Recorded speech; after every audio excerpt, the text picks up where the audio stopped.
say goodbye to the one and only Logan Roy, the man himself, the man, the myth, the legend. He's no longer a part of the show.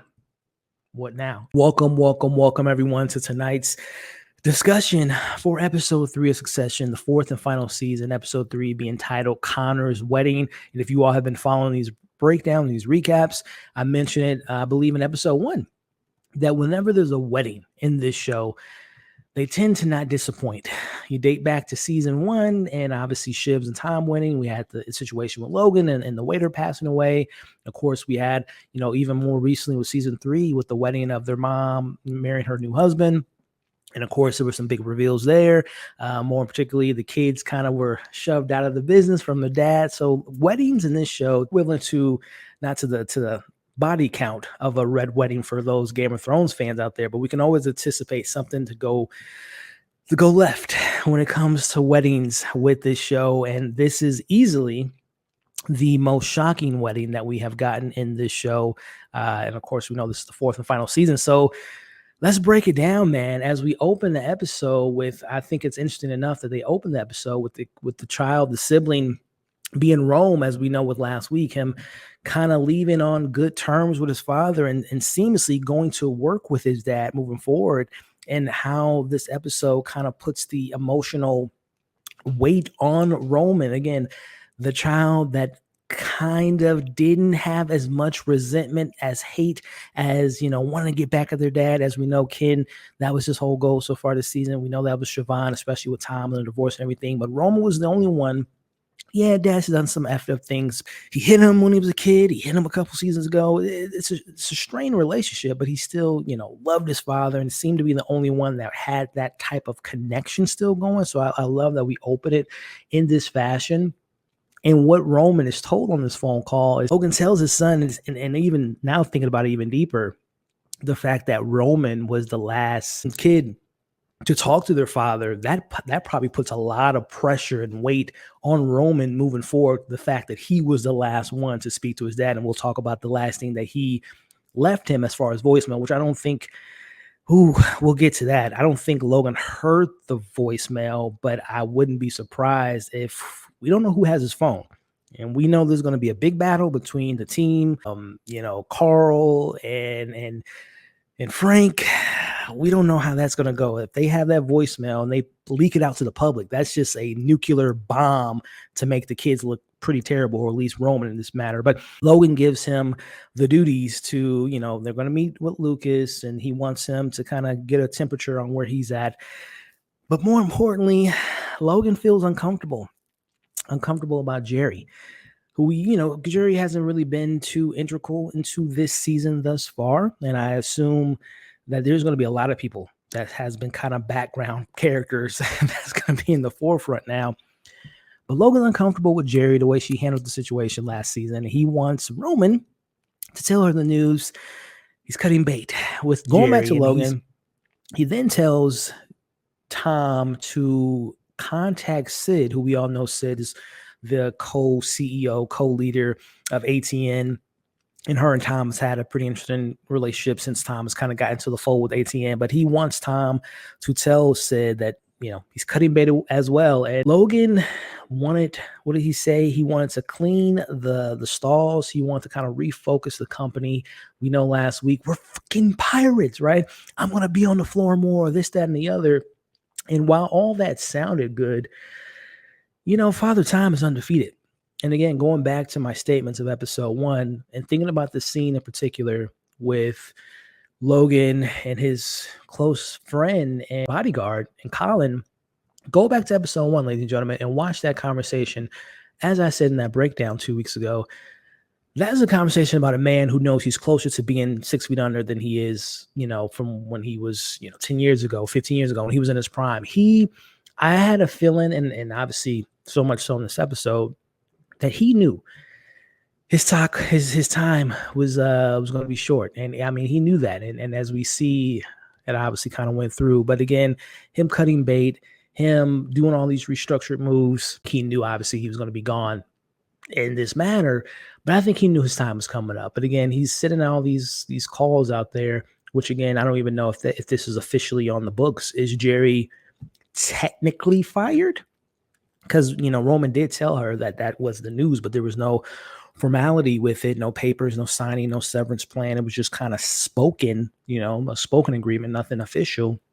But again, even going back to that moment with those two having that conversation, this is a very interesting relationship, the relationship between these two characters. So the fact that Roman was the one to tell her that, I'm pretty sure she feels betrayed, because there were moments that we saw Jerry giving him insight, where his dad was at mentally and where he wants him to be at the business. Jerry was the one that had Roman go to those courses, those business courses, to be taken more seriously. I would imagine that Jerry kind of felt slighted in that moment, that it was Roman the one. And obviously Roman didn't want to do it, but it's his dad, so he has to do it. Took the news, and I'm really very interested on what they do with Jerry, because she has been kind of put in the background for this season thus far. The fact that when she does get the news, she takes the news almost too well, if you ask me. Like, this is fine. Takes it, again, too good, in my opinion. She even tells him thanks. And again, I'm just very curious on what she has up her sleeve. Will she come for the kids? Will she come for Roman? Will she be understanding of the situation at hand? Will she, again, this is so much I'm very curious about what the ramifications of his death is going to mean for the show moving forward. But last sibling to talk to their father was Roman, and the last thing he, in his mind, said to his dad was, the discomfort of the firing of Jerry, and he questions if his dad was using him. He leaves that voice message, and the fact that that's the last thing in his mind, and he probably thinks his father heard it, that's the last thing he said to his dad. Is, man, I'm very curious on his mental stability moving forward, considering the fact that he was the last one to speak to him, and the last words he said to him was not the nicest words. I'm going to be honest with you all, as far as one of my negatives of this episode, there's really not many besides this. The counter of it all, tonight's episode, they keep mentioning, we know about his mom being in the mental facility, and this is the scene here when they bring up the Looney Tune and the cake. Connor's obviously freaking out. We know every time Connor is running an event or a part of an event, he's always like super stressed out about it. He stresses out the whole staff. So he's wilding out about this cake. And then Ken and Roman tell Willa, whose mom was with her in this episode, that, what's the loony cake? And they tell him that when they were little, his mom got sent to the funny farm, as Rome calls it, aka the nut house, asylum. In honor of this episode, I don't know what they're doing with Connor this season. And I don't know if the show has really, just kind of thinking of it as a character, I don't know if the show knows what they want to do with Connor. And I mean, it does represent the character very well, because they don't even know. Connor is just forgotten about a lot of times. But in tonight's episode, it just felt weird. One, that he wasn't with them to go visit their father, or not visit, but see the body. And he obviously got, we'll talk about, he actually does marry Willa in this episode. But I know there's the whole president angle. I don't think the show's going to make him the president. It'll be wild if they did, but I don't know if they're going to do that angle. So I'm just very curious on what are they doing with Connor. The conversation happens, and this is the moment of truth, ladies and gentlemen. Tom calls Roman and tells him that Logan is very, very sick. He's looking bad. Things aren't looking well. They're doing some chest compressions. He's not breathing. And immediately, this is, again, the way that this episode captured that sense of disbelief, the way that they captured getting that call. And again, not to get too wrapped up in my personal life, but again, this is why I love shows like this, because it is a sense of relatability, even with the glitz and glamour and the political aspects and the back and forth and the tea. It's not a lot of stuff that I personally can actually relate to with these characters, but on a human level, I think of the time when I got the call, like a moment where your heart drops and you just kind of, again, you're like in a daze, and it's just like, wait, this isn't real. Nothing can prepare you for that moment. And I'm going back to this show in particular, and going back to when we first met these characters.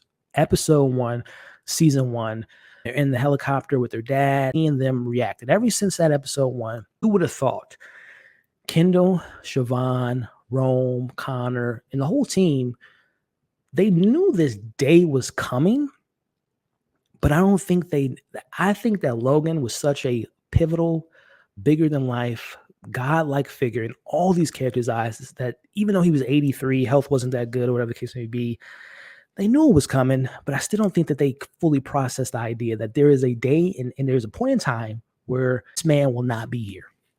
And the way that they captured the kids literally like responding like children and not demeaning them. Like, again, it's a very hard thing to hear that your dad, especially Logan, Logan Roy is no longer here. He's not breathing,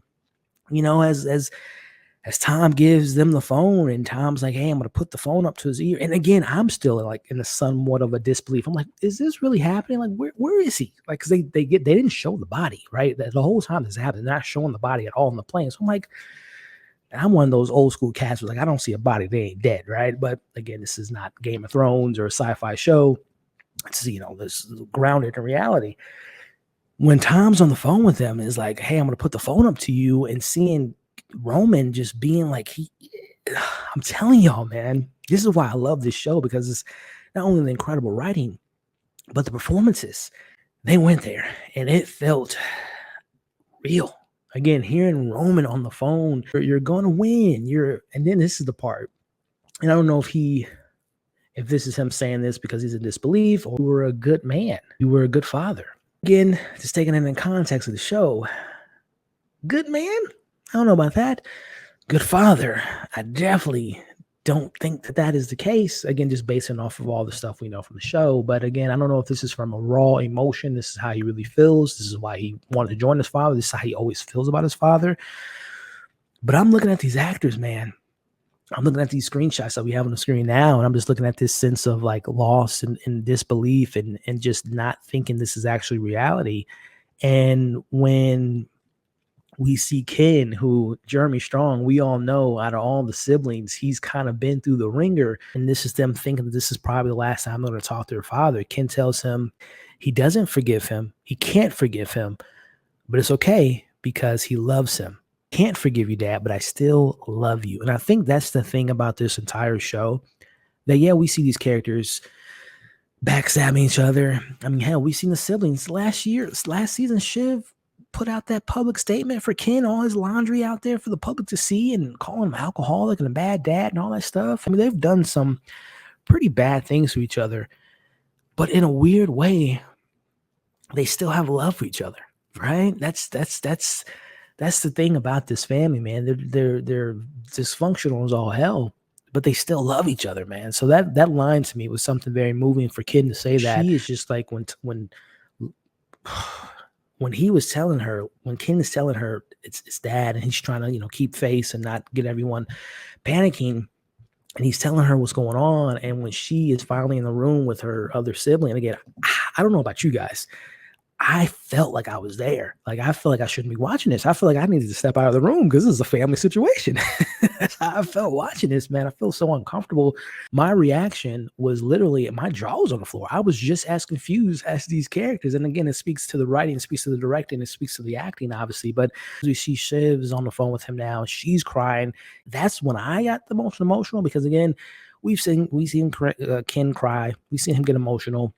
We've seen other characters kind of break down at their lowest points, but we really, besides this season, man, we really haven't seen Siobhan get to those levels. And again, of course, she was sad when their father was in the hospital in season 1, but again, it's a rare thing to see. And when she got emotional, that got me emotional, man. And straight up panic state of mind as we see kids on the phone trying to get the best doctors to their father. At this point, Frank is telling them he's being brutally honest in regards to, he's on the phone with Ken because Ken's just like, let me talk to Frank, let me talk to the pilots, what's going on?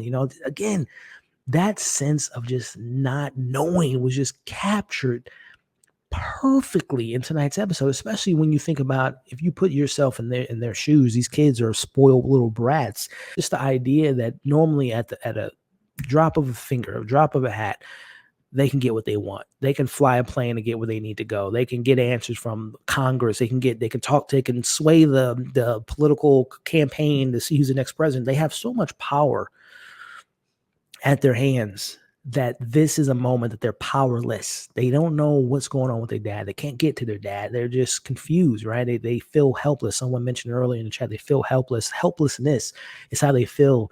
And it is very much so the case right now. They just don't know what to do, right? No amount of money, no amount of power, no amount of ego, no amount of whatever you want to call it. They just don't have control. And like I say, he's on the phone with Frank, and Frank just tells him, listen, kid, I'm gonna be honest with you.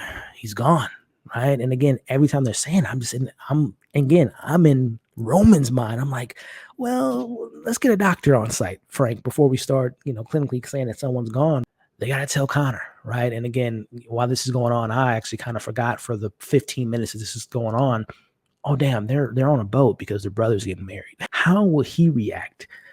And his reaction is kind of interesting, kind of weird. But they tell him the news, and Connor says he never liked me, referring to himself. He never got the chance to make his father proud. And we see him he can't take this in right now. He kind of walks away. Man, again, I mentioned it last week. I felt more emotionally attached to Connor saying he's never been loved than I did in this scene. But, again, just taking those words and put them in and breaking it down from what we know from Connor and his relationship with his father. Yeah, man, Logan wasn't a good dad to Connor. Connor was the forgotten kid. He was kind of the one that just, Connor's doing Connor things. He's never going to run the company. He's what Logan said last week, I don't take you kids seriously because you're not serious people. Well, I think Connor's the epitome of not being a serious person. But again, that is a tough pill to swallow. For all his time on Earth with his father, he never was able to impress him, especially with the other three kids doing a little bit more than he has. But I can understand where he's coming from in that moment. But again, I just didn't feel as emotionally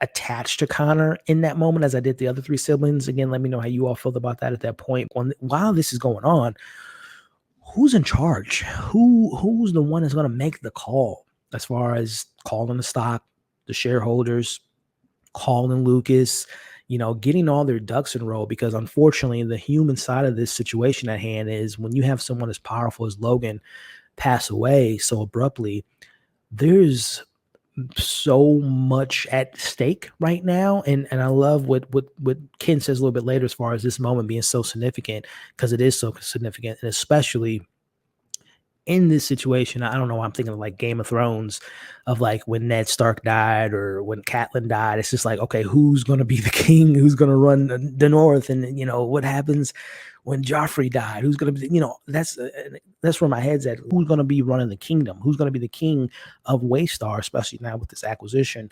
See, Carl is in the airplane. I'm like, oh man, Carl, Frank, they have been with this man for probably their entire career. The fact that they are now man, he's gone. It's time to get ours, man. I am so intrigued to see how they handle this situation, because one thing that they have over the kids is they know the business. They know the business more than the kids do. Let's be honest with each other. They know the ins and outs of Waystar way better than they would ever imagine. It will take them 20 years to get to the skill, to the level of knowledge that they have following this family for so long. But just seeing them on the plane and seeing Carl pouring the drinks and them talking about getting the timeline all in order, in my mind, I'm like, man, these kids need to get ahead of this. I know the emotional side of them is getting the best of them, which understandably so. They're very much in shock, and they should be. This is their father. This is the person they thought that they probably, I would imagine that Shiv, Ken, Rome, and Connor thought that they probably going to die before even Logan died, right? But they have to get ahead of this situation. They can't let their family legacy be taken over by someone that's not a part of their family. Which, speaking of the family, we talked about this last week in this character, and I don't know if this answered my question. How pivotal will Carrie play in the rest of the show after the whole not being on camera, not being an anchor and whatnot? And what does she have over Logan? Why is Logan, pushing for her to kind of get what she wants? We know Logan throws away people like they're trash. So I'm very curious on how she's going to play in the season. Well, the Carrie of it all gets brought up because Carrie comes into the room, and is it me or is she acting weird? She's kind of oh my gosh. And she kind of not laughing, but she's kind of well, what do we do? I can't believe this. Guys, let's have a powwow. And they smartly say, Carrie, get your ass out of here. Get out of here. They say it more nicely than I did, but they're like, we don't need you, Carrie. Go. I am very curious on how Carrie will move moving forward in the show because, again, as I talked about last week, I think that she has something on Logan because of Logan, for him to be like, okay, I need to get her on the camera. Like Logan would be like, no, you don't get anything out of this situation. I get everything out of everyone. So to me, the Carrie of it all, there's still something I think will be revealed with her, whether it is she has dirt on Logan, she has dirt on the kids, which I'm sure she does. She was sleeping with him. And then again, I talked about last week. If you guys remember, there was a very kind of brief scene in the finale last year where they mentioned that Logan was taking some type of pill, some type of organic substance that was helping boosting his immune system because he wants to have kids again. So I don't know if that situation is going to play into fruition this season and he ended up getting Carrie pregnant and again, we only got 6 episodes left. So I don't know if that's like another, like a bombshell that can come with 6 episodes, but I don't think this show doesn't just throw away stuff like that. Again, go back to the season finale of last season. And they did mention that he is in the mindset of getting another child on Earth. So I wonder if Carrie is pregnant with Logan's child. Meanwhile, Tom calls Greg and tells him the news, and Tom tells Greg, that he wants him to keep an eye on Sid at ATN and that he wants him to delete some, I think it was a logistic file on his computer, to cover up for him, whatever is in his logistic file. I would imagine maybe something that would not be good for him or good for the company. So he tells Greg to take care of that. And he says something that I think we all kind of knew was coming, which was Hector going against his wife or soon to be ex-wife is no longer here. So, we see Tom tells Greg, keep this private, keep this in the hush. And my question was, what will he do with this information? Because we know last time Greg was given orders to not let something get out. He kept some files and some folders and some information for himself regarding the whole crew situation. I'm curious on what Greg's going to do with this information. Because we do find out later in this episode that somehow it got leaked that Logan had died. I don't know if that was on Greg's account. But very curious on what Greg and also Tom, how they're going to be maneuvering moving forward. Because even I think it was either Carl or Frank. They had mentioned that they have to tell shareholders, they have to tell the stock market before the day's end. And then I can't remember who it was exactly, but they mentioned, you guys were estranged from your father, right? And that's where, again, Ken is so smart in this moment because he has to separate his emotions from the business side of it. Because right now, Shiv and Rome are very much in their emotional state of mind, completely understandable. While the team's on the airplane sorting all this out, Ken brings up a very valid point, which is we have to get kind of our stuff together right now, right? Because in the books of history, when this is all said and done, everything we're doing right now is being documented, being examined, going to be put under a microscope, have to control the narrative. And we see them talking about, the significance of this moment because, again, it's going to be documented. And this is the day that their father died. How did they react to the moment? Were they with their father? Did one of the kids, I wouldn't be surprised if headlines say one of the kids, did something to their father. You just imagine what the headlines would say in the situation. So I love that Kendall pointed out this moment. The significance of this moment is critical for them moving forward, which he is 100% correct in this moment. We see Connor and Willa talking about canceling the wedding. He's scared because he doesn't know if she's going to walk away because she's young. She's full of life. And because, his father just recently right now is dead and he feels old. And he says, are you just with me with money? And I respect this out of Willa. She says to him, yeah, Connor, and I respect this from her. Yeah, there is a sense of me that is with you because, having money and having stability and safety is a part of this relationship that she understands. And I'm pretty sure Connor understood that as well. They're being adults in this moment. I can appreciate this. This is probably the most reasonable conversation we've ever seen them have. And he says, but then she, and this is the lie's truth, is she being honest? She tells him, but she is happy with this relationship. And more importantly, she assures him that she won't walk away, and they have a bit of a laugh. And we obviously see them. They do get married with a handful of people seeing this happening. So I don't know. Again, I talked about it earlier. All this stuff didn't really matter to me, but I'm very curious on if this was a true, honest conversation that Willow was having with Connor, that she is happy, and she did feel comfortable with the decision she makes later in this episode, which was ultimately deciding to marry him, and she is now a part of the family. He's telling Jerry, and he kind of wants to have a conversation with her because, again, going back to someone leaked that his death is out there, so they're trying to put out as many fires as they can. They have the conversation with Jerry right now, Rome, and he doesn't explicitly say it, but you can read his body language. You can read the room. He wants to have a conversation with her because he just lost his dad, and I don't blame Jerry. She's like, "Yep, cool, all right, man, peace. Room's yours. All right, sounds good. Peace. See you later." And we see Roman's just like, I'm sorry. I didn't mean to fire you. I was just, don't shoot the messenger type of situation. He wanted to talk to her. I don't blame Jerry at that point. Again, you fired her earlier. The way you handled the situation wasn't the best. Again, I know he was given orders from his father, but I think she was expecting a little bit more loyalty from him.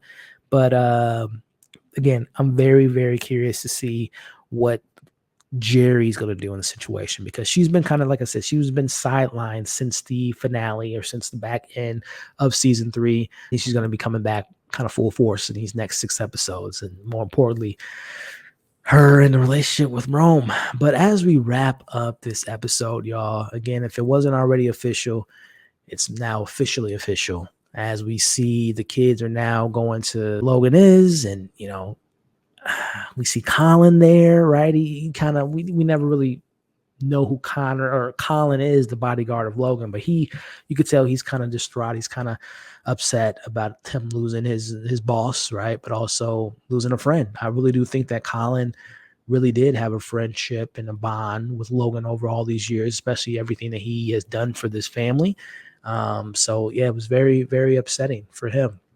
But speaking of upsetting, and this is why I always say that Shiv, out of all the kids, man, she's the kind of the force behind it all, as far as getting stuff done. Her emotional state is a little bit more stronger than her brothers.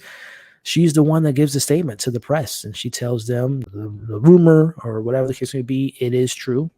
Father has passed away. We lost a Titan. We lost a good man. We lost Logan Roy, and the world will never be the same. And we see, as the press would do in a situation, who's going to lead the company? What's going to happen? Blah, blah, blah. And she says, we're going to go through the proper channels, and what comes of it is we're going to figure it all out, right? And again, shout out to Shiv, because, she was getting a little bit emotional, but she kept her composure. No means do I think this is a cause, truths. I don't think they're going to get back together. But I think there's a moment of like putting that stuff aside for the second and just kind of embracing the sadness and embracing the moment. She goes to him. They hug each other. Again, I was surprised that, and I'm not surprised that Tom embraced her.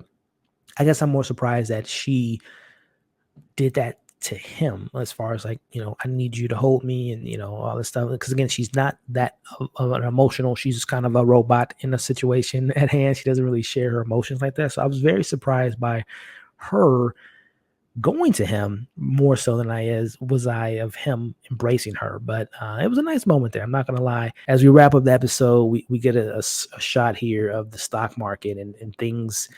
It's going to be a fight. It is going to be a fight right now. Perception, how the companies perceive the king himself, the monster, Logan, is officially dead. What does that mean for Waystar? What does that mean for Lucas? What does that mean for these kids' legacy? So much at hand. Things aren't looking good, and it is time for them to grow up. At the end of the day, it is time for these kids to actually grow up, to fend for themselves, to not have that reliable source of stability, that reliable source on, well, we can F up. We still got our dad. Our dad can cover our ass. We can still do what we want, not handle things in a proper manner. We got our dad to clear our sins, right? And as you all can see, I do love this moment. Again, it was weird that Connor wasn't there. Like I mentioned, he got married officially. Him and Willa are married. Kind of a weird thing to do, to marry, this woman on the day that you found out your dad is dead. I don't know, man. So weird. But this is it, man. This is the scene. This is the reality of the situation as Logan, Brian Cox, incredible performance throughout these 4 seasons. He's gone, man. He is gone. The man himself is no longer a part of this show. I don't know. I highly, highly doubt that he's going to be involved in like any flashbacks or anything like that. I really do think that this is the last time that we will see this character ever on this show. Like I said, I don't think there's going to be any flat. I don't see the show doing that at all, doing, like I said, flashbacks or anything like that, or one of the kids having a dream. Well, I don't know, maybe that happened, like a dream or something. Last time we go to see the character of this character here, man, the stuff that him and his dad went through the last few seasons of literally hating each other, backstabbing each other, not forgiving each other, not having that true heart to heart. They never really did put their differences aside. So again, you think of the mental stability of these kids, Rome, Ken, Shiv, being against their dad, Connor really not acknowledging his father's death and marrying someone on the day that his father died. It's going to be interesting, man. It's going to be very interesting. So in the comments, y'all, let me know what next. What do we think will happen with Lucas in this deal? Will the siblings stick together? Will they part ways? Will they cut each other's throats? What about the team? Logan's team. Like, will they go against the kids? Will they try to help? I doubt it. Jerry, will they try to help them in a situation? Will they try to get as much as they can out of the situation? Let me know in the comment section. Again, thank you all for watching the breakdown portion of this video. We're going to still have our conversation in the live stream, which you guys should join us every single Sunday where we go live with our after show. But let me know in the comments for those that are watching the breakdown. Pros, cons, thoughts, theories, and everything in between. Like, share, comment, and subscribe. And we'll see you guys in the next video.